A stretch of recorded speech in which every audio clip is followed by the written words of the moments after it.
Now that we've talked about the letter names of the white keys, let's talk about what these black keys are called. We really only need to use 7 letter names, so we're not going to give these different letter names. They're actually going to use the letter names of the white keys and the ones that they're nearest to. So for example, if this is an A, we use the term sharp to denote a slightly higher sound. So if that's A, this one is going to be A sharp. But what's interesting is this one is also related to this B in some way. Now, when you pop a tire on a car, what happens to the car? The car goes down. So we call that being flat. When you flatten sound, you get a flat tone. So if this is B, this is going to be B flat. Now what's interesting is that every single key on the keyboard has multiple names. So even though this is a B, it's actually also related to a C. So if this is C and we want to flatten the sound, a B can also be called a C flat. And vice versa. The other way, if this is a B, and we know that sharp means a little bit of a higher tone, this is B sharp. Now, why would we give these keys multiple names? That's kind of confusing. Well, the main reasoning is, especially for sheet music, when you're following a scale, so for example, we're playing in the key of that scale, C major. It's like a painter has a palette of different colors, and he or she is painting a picture based on those 7 colors that they're given.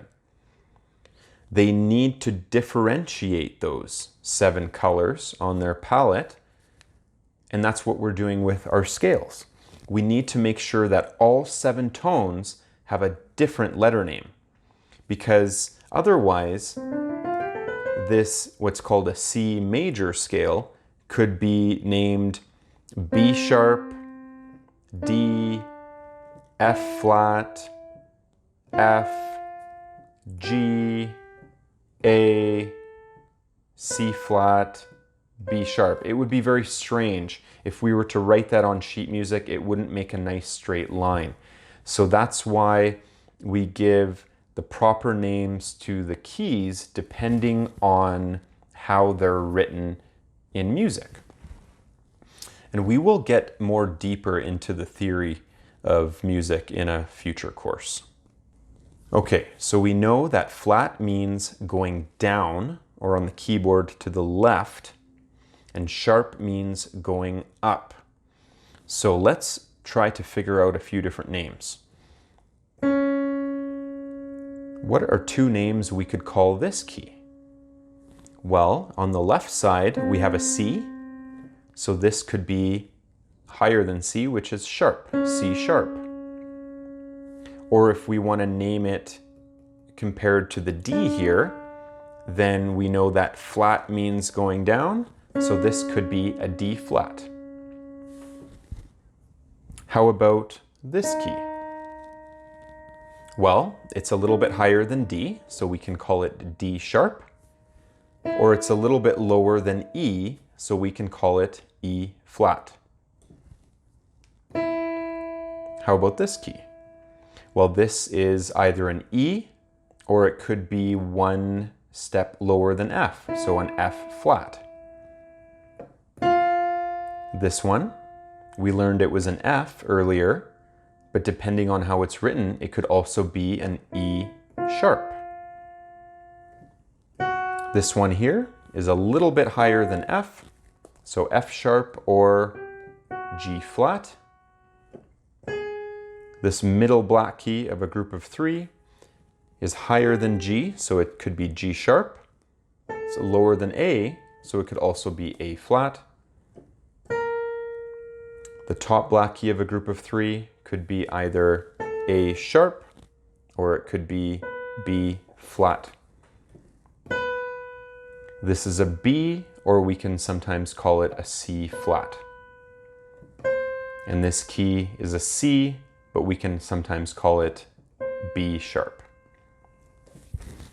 So the black keys were really strategically grouped, number one, to help us be able to visualize where we are on the keyboard. Because if you notice, every gap in between the white keys has a black key, except for some of these groupings here. Can you imagine if every gap had a black key in it? The whole keyboard would just look the same, and it would be nearly impossible to know where you're playing unless you just happen to memorize it and got really good at it. But for the rest of us, we love the fact that there are groupings of black keys because it makes it so much easier to find where we are on the keyboard.